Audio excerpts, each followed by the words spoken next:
Students अस्सलाम वालेकुम।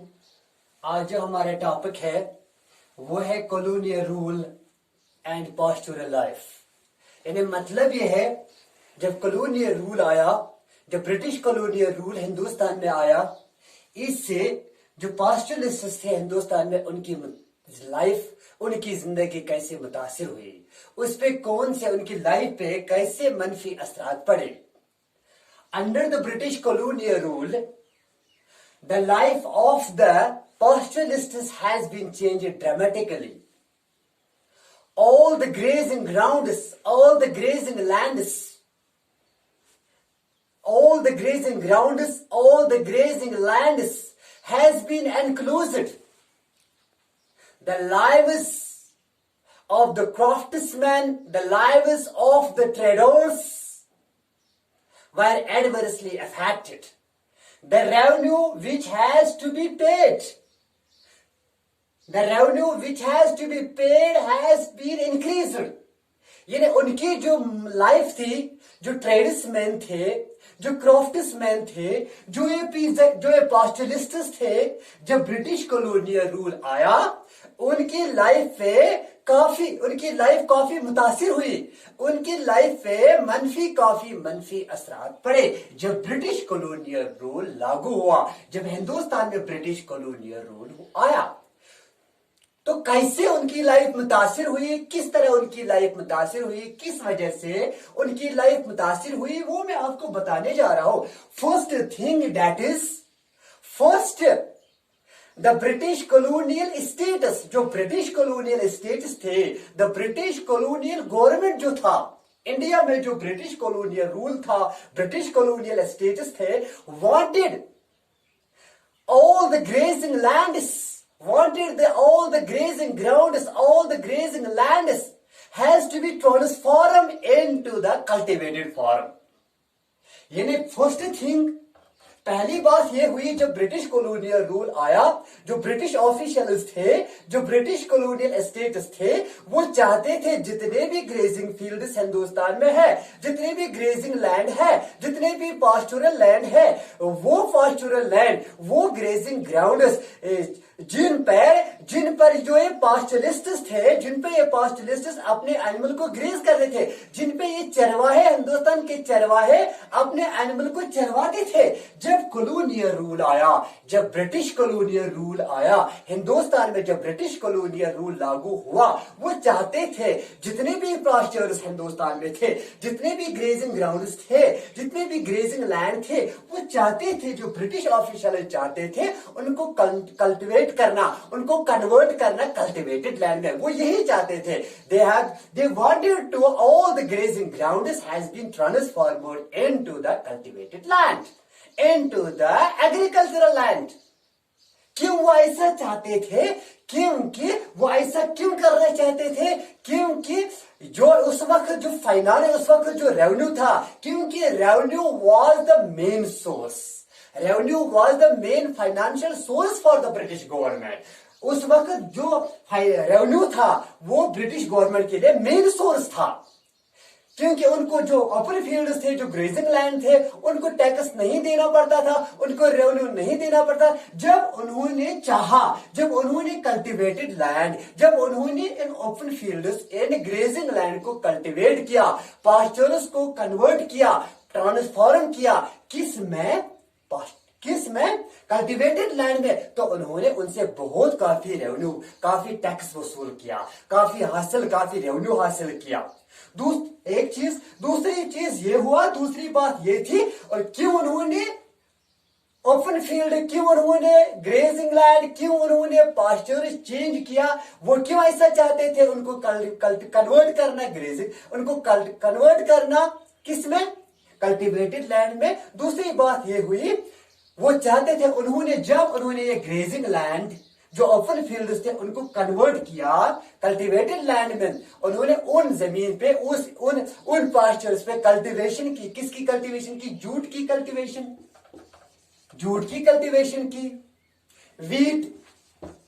Wheat की कल्टिवेशन की, कॉटन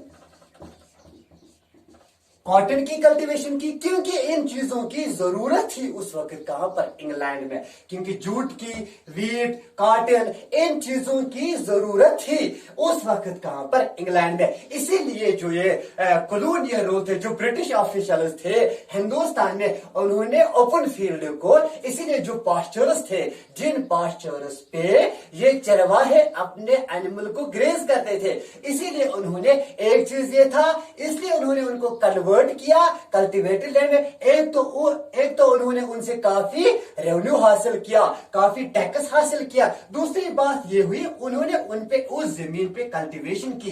किसकी कल्टीवेशन की? जूट की कल्टीवेशन की, वीट की कल्टीवेशन की, कॉटन की कल्टीवेशन की, क्योंकि इन चीजों की जरूरत थी उस वक्त इंग्लैंड में। तो इसीलिए जो ये पास्चुरल लाइफ थी, जो ये क्राफ्ट्समैन थे हिंदुस्तान में, जो ये पास्चुरलिस्ट्स थे, उनकी लाइफ पे काफी असरात पड़े, उनकी लाइफ काफी मुतासिर हुई। एक चीज। दूसरा चीज ये हुआ, दूसरी बात क्या हुई?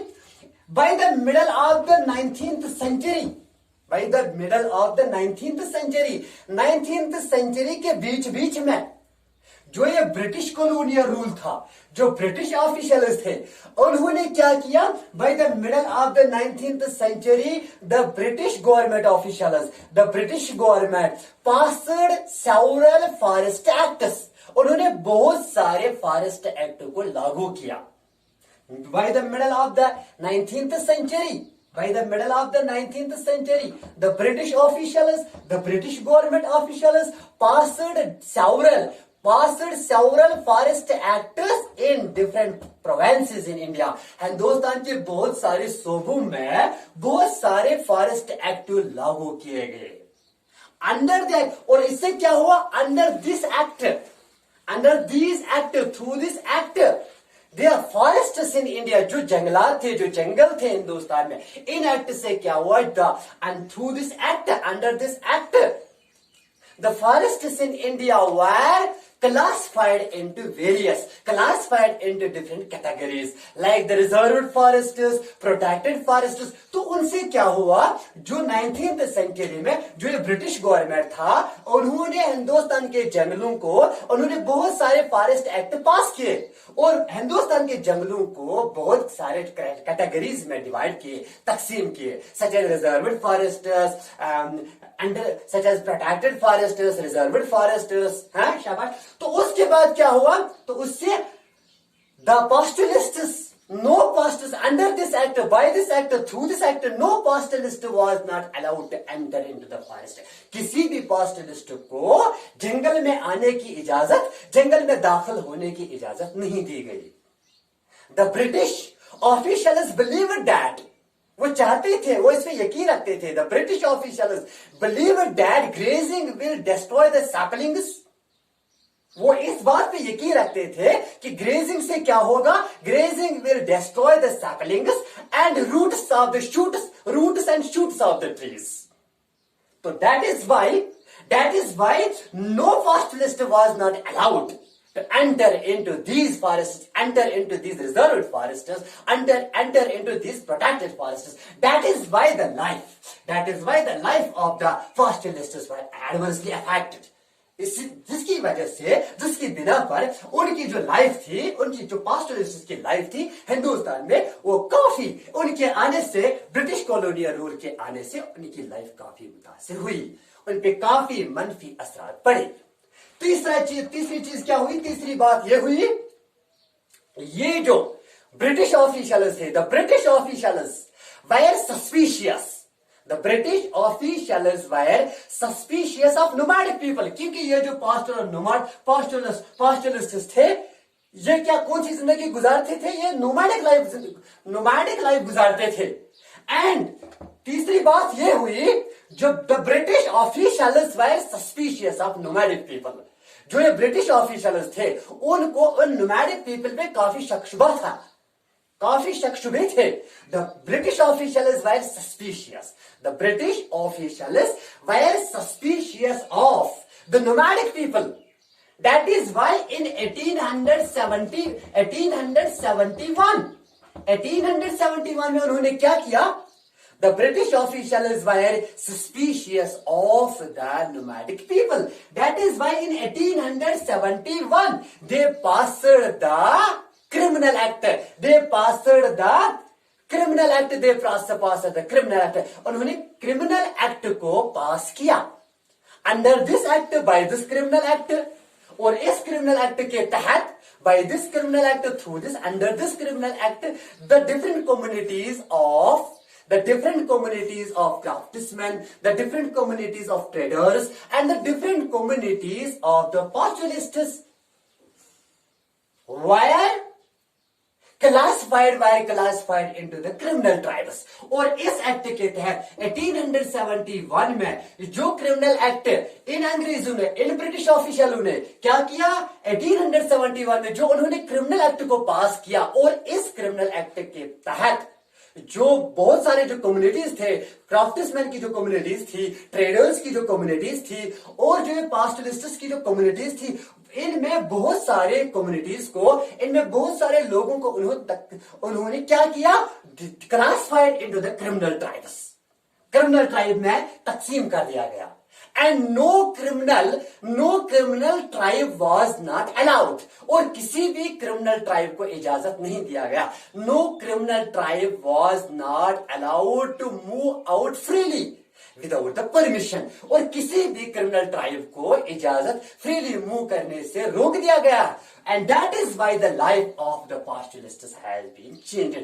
और जिससे उनकी लाइफ जो थी, उनकी लाइफ पे काफी मनफी असर पड़े, उनकी लाइफ जो थी उनकी लाइफ काफी मुतासिर हुई. तो डियर स्टूडेंट्स, आपने पढ़ा इस टॉपिक में, आपने पढ़ा तो कॉलोनियल रूल. तो कॉलोनियल रूल से जो पास्टोरल लाइफ थी हिंदुस्तान में, जो पास्टोरलिस्ट की लाइफ थी, उन पे कैसे, उनकी लाइफ कैसे मुतासिर हुई, जो ही क्या आया, जो ही कॉलोनियल रूल आया हिंदुस्तान में, तो कैसे उनकी लाइफ जो थी, पास्टोरल लाइफ मुतासिर हुई. तो अगले यूनिट में, अगले टॉपिक में हम फिर से मिलेंगे नेक्स्ट टॉपिक के साथ.